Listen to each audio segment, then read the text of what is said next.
lumalabas na sa bawat araw kailangan makatapos ako ng mahigit na tatlong chapters hanggang sa pagkatapos ng taon.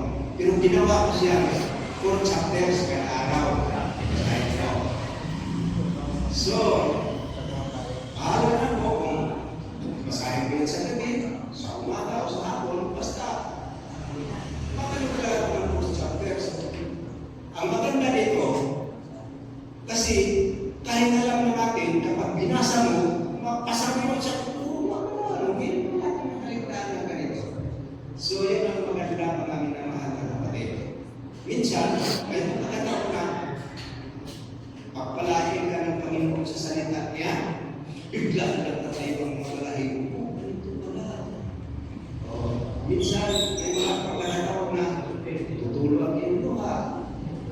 So, ganun mga kapatid, i-catch ko kayo, subukin nyo. O di ka, gagawa rin kayo ng ibang paraan. Para matapos talaga ninyo magbasa ang buong Biblia. Kasi nalalaman ko na hindi lahat na nandito dito ay nakatapos pagbasa ng from Genesis to Revelation. Ako hindi yan talaga ako naniniwala ko. Sino sa inyo, sa inyo na nakabasa na Genesis to Revelation? Sino ang hindi pa na babasa ng Biblia pero hindi talaga natapos ang Biblia? Taas ang kamay. Marami. So, huwag natin antayin na bago malagutan tayo ng hininga na hindi natin matapos basahin ng Biblia. Ang salita kasi, ang sabi kasi natin, Panginoon, ang tao ay hindi nabubuhay sa tinapay lamang, kundi sa bawat salita na lumalabas sa bibig ng Diyos. Pag sinabing bawat salita, napakahalaga pa ang salita ng Diyos. Pag mayroon ka palang nakalitaan, instruction na hindi mo nasusunod, ay parang delikado pala. Basahin niyo ang Mateo, Titulo 4, versikulo 4. Yan po ang sinabi ni Jesus. Nung siya ay tuksawin ni Satanas, sabi ni Satanas, kasi ang mga anak ng Diyos, gawin mo itong bato na magiging tinapay. Pero po, 40 days, 40 nights, walang kain. Alam ni Satanas na nangihinga na sa Jesus, pagkakataon na to, abortin na kanilang kaligtasan pag sinunod ako nitong si Jesus. Sabi ni Jesus, nasusulat, hindi lamang sa tinapay ang buhay ng tao, kundi sa bawat salita na lumalabas sa bibig ng Diyos. So kung meron kayong intensyon na inyong makapakinggan ang bawat salita na lumalabas sa bibig ng Diyos, basahin niyo. Huwag ninyong basahin na yung matalang. Bigkasin ninyo para ma-feel ninyo ang salita talaga ng Diyos. Okay. Ang pamagat ngayon ay tungkol sa pagsisisi. Bago po tayo magpasimula, ay nangyayaan mo kayo ng madalangin po muna. Bago natin talakayin yan, ay ang pasimula po ng ating chapter ngayon ay pinasimulan po ito ang introduction. Pinasimulan sa pamamagitan ng katanungan. Ito po ang katanungan. Paano magiging matuwid ang tao sa Diyos? Unang tanong, paano magiging matuwid ang tao sa Diyos? Pangalawa, paano magagawang matuwid ang makasalanan? So, ang sagot ay ito. Sa pamamagitan lamang ni Kristo, maaaring makaayon tayo sa Diyos. At ang kabanalan. Ngunit, kasunod na tanong, paano tayo lalapit kay Kristo? Paano tayo lalapit kay Kristo? Sa panahon po ng Pentecost, noon po ipaliwanag na ni Apostol Pedro, natanggap na nila ang Santong Espiritu na ilang araw nilang hinihintay ay napuno na sila ng kapangyarihan ng Espiritu Santo. Nagsasalita na sila ng iba't ibang wika. Ang binibigkas nila is local language. Pero sa panahon kasi ngayon ay ang presensya doon ng mga tao sa Israel ay kung nanggagaling sa iba't ibang mga bansa. Kasi ang mga Israelita ay nangangalat sa panahon ng Grisya, nangangalat. Pero hindi talaga nila nakakalimutan na i-celebrate yung tinatawag na sa Feast of the Unleavened Bread.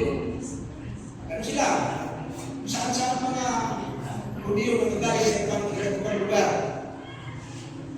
Ngayon, magbigkas nila, inintinsik ito ng Espiritu Santo. Kung ikaw ay sabihin natin Japanese, ang ating sinalita ay Bisaya, sa iyo Japanese na ang pagdating. Dito naman siya ng mga Chinese na ang pagdating. Kaya sabi nila, nagkaroon ng speaking in tongues. Pero ang pagkabigkas nila, ano lang, in-interpret nila ng Espiritu Santo. Bakit? Ang kaloob na ito, speaking in tongues, ay para ito sa gawain ng Diyos, para sa kaligtasan ng mga makasalanan. So, in-speakan ni Apostol Pablo at Pedro, sabihin, hindi man ninyo nalalaman na itong si Kristo Jesus na inyong ipinako sa cross, siya ang anak ng Diyos, siya ang pinadala dito para kung inyong paniniwalaan tayo ay maniligtas, magkaroon tayo ng buhay na walang hanggan. Yung nalaman nila na ang kanila palang ipinako sa cross ay ang tagapagligtas pala. Nasaktan ang kanilang puso. Nagtanong sila, mga Ginoo, mga kapatid, ano ang aming gagawin? Ang unang kataga na binigkas ni Apostol Pedro sa sagutan ng kanilang tanong ay, magsisi kayo! Magsisi kayo. Yan ang unang kataga. Pangalawa, at magbautismo ang bawat isa sa inyo sa ngalan ng Panginoong Hesus para sa kapatawaran ng inyong kasalanan. Kapag ginawa yun, at tatanggapin ninyo ang kaloob ng Espiritu Santo. Alam ba ninyo noong Sabado, may yung taga-timbaw, Bible study kami. Kapag bigla na lang siya ng salita, sabi niya, alam mo, kasi invite ko na mayroong karating na project. Sabi niya, alam mo, kahit matapos na natin mag-aaral ng hindi fundamental, ayaw ko pa rin yung pabautismo. Bakit? Anong dahilan? Medyo nahiya siya magsalita. Siguro, kaya ayaw mo pagpabautismo kasi nahihiya ka dahil hindi mo pa kaya baguhin ang iyong sarili, ano? Sabi niya, buo na eh. Imposible magbago ang isang tao na wala ang kapangyarihan ng Diyos. Kaya nga sabi sa Zacarias Kapitulo 6, Kapitulo 4, versikulo 6, hindi sa pamamagitan ng kalakasan, ninang sa kapangyarihan sa kapangyarihan man, kundi sa pamamagitan ng Espiritu. Wala tayong magagawa. Without Christ, we can do nothing. So, yan po, mga minamahal ng kapatid. Ano ang ating gagawin? Magsisi. Pero paano makapagsisi ang tao? Paano makapagsisi ang tao? Mapuproduce ba ng sino man ang pagsisisi?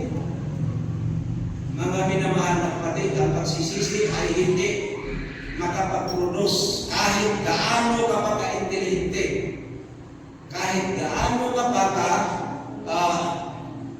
tawag natin masigasig sa pananampalataya. Dahil ang pagsisisi, ito mo ay regalo. Kaloob lang ito ng Diyos. Kaya sa Gawa Kapitulo 5, versikulo 31, ang sabi nito, basahin ko para hindi ako magkakamali. Gawa Kapitulo 5, versikulo 31. Sabi nito,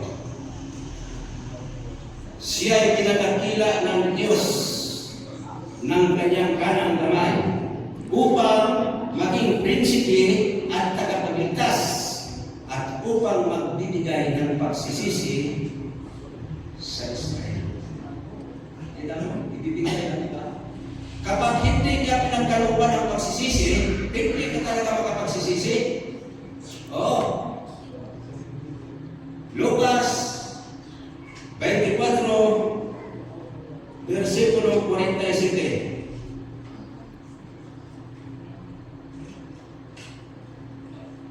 Ang wika nito, ipangangaral sa kanyang pangalan ang pagsisisi. Ang pagsisisi galing sa pangalan ng Kristo Jesus. Ipangaral sa kanyang pangalan ang pagsisisi at ang pagpapatawad ng kasalanan sa lahat ng bansa. Una, magbuhat talaga sa Jerusalem. Bakit sa Jerusalem? Dahil ang kaligtasan ay nagbubuhat sa mga Hudyo, mga minamahal na kapatid. At ang pagsisisi, ito ay nagmula sa kabutihan ng Diyos. Sa Gawa, Kapitulo 2, versikulo 4.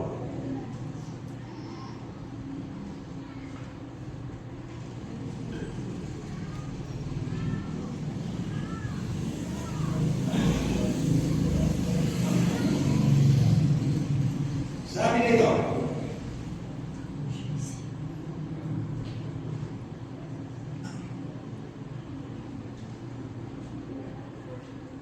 Kapitulo 4 pala, versikulo 2.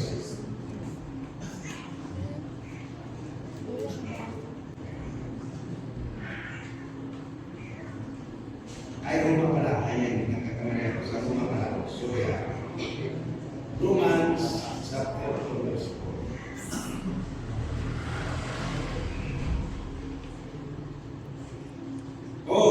Hinahamak mo ba o hinahamak mo ang mga kayamanan ng kanyang kabutihan at pagtitiis at pagkahinuhod?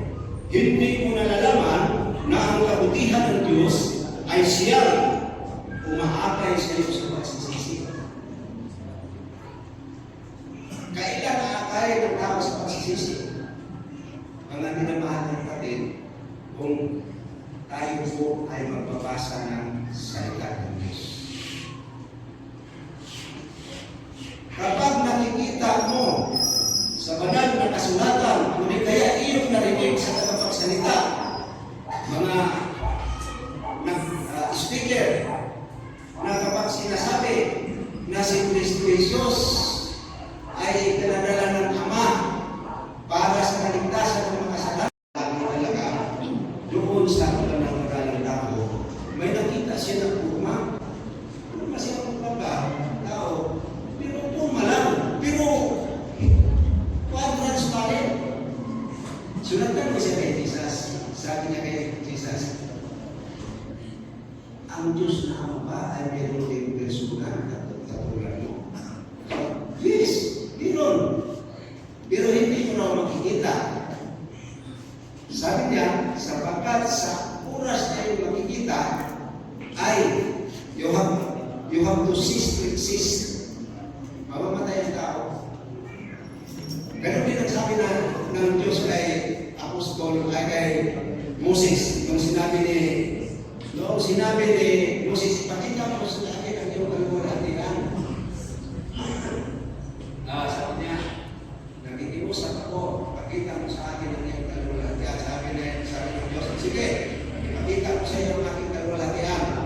Meron ba ito diyan? Habang pinadaan, ipapasok kita sa bitang ng bato. At habang ang pinadaan, tatakpan mo yung butas ng bato na kinaroonan ni Moses ng kanyang palat. Ang laki pala ng palat ng Diyos.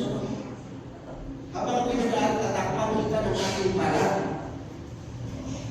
Pag lampas ko, makikita mo ang aking likod, ngunit ang aking mukha ay hindi ko makikita. Sapagkat walang sino man na makakita ng ating mukha at mabubuhay. Kaya, ang Diyos, Kristo Jesus, itinago ang kanyang pagka-Diyos sa katawang tao para makasalamuhan niya ang tao at may pakita ni Jesus ang pag-ibig ng Diyos sa tao. Kaya nagbabasa, alam na ninyo kung ano ang ginagawa ni Kristo Jesus. Nagpapagaling siya, nagbigay siya ng blessing, may kitong, nilinis niya, kung ano-ano, lahat. Ngayon, mga minamahal na kapatid, dahil dito, kapag malalaman natin na si Kristo Jesus ay hinampas, pinapasan ng napakabigat na krus, dinuraan, sinampal, sinuntok, tinatsagan, tiniis niya ang lahat na yan, hindi siya reklamo. Dahil yan talaga ang kanyang misyon, na ialay niya ang kanyang sarili para mabayaran niya ating mga kasalanan.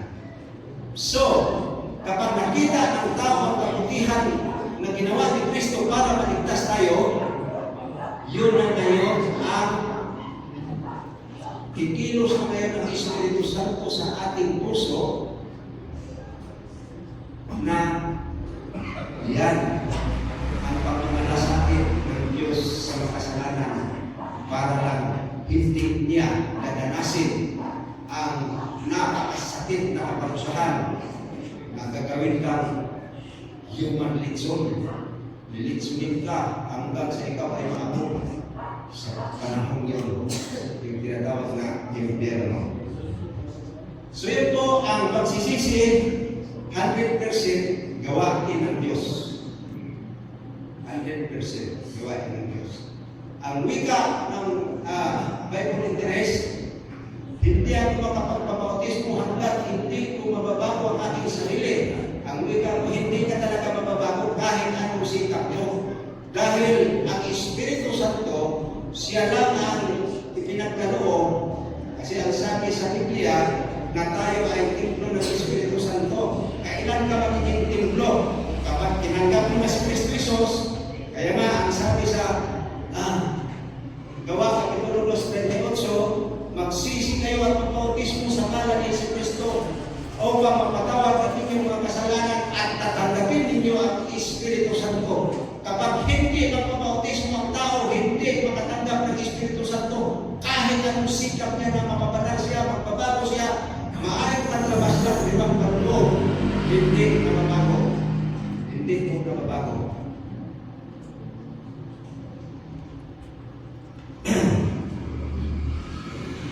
So may pagsisisi mga minamahal na kapatid na pike, meron din tunay. Halimbawa, si Balaam.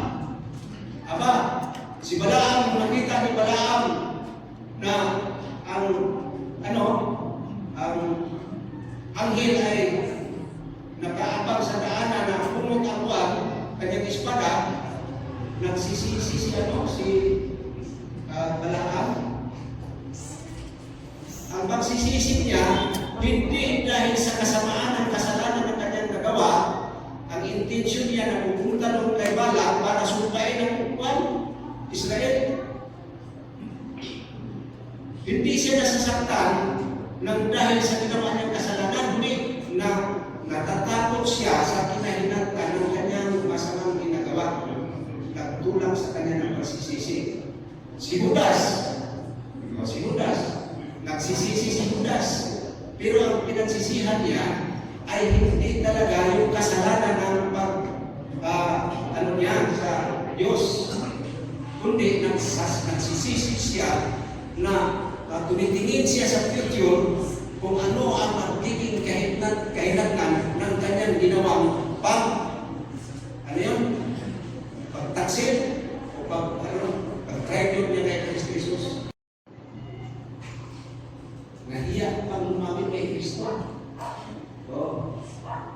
Pero mga minamahal na kapatid, sabi ni Kristo Jesus, lumapit sa akin kayong nabibigatan lupa at kayo'y aking pahihingain. Lapit kahit ano ang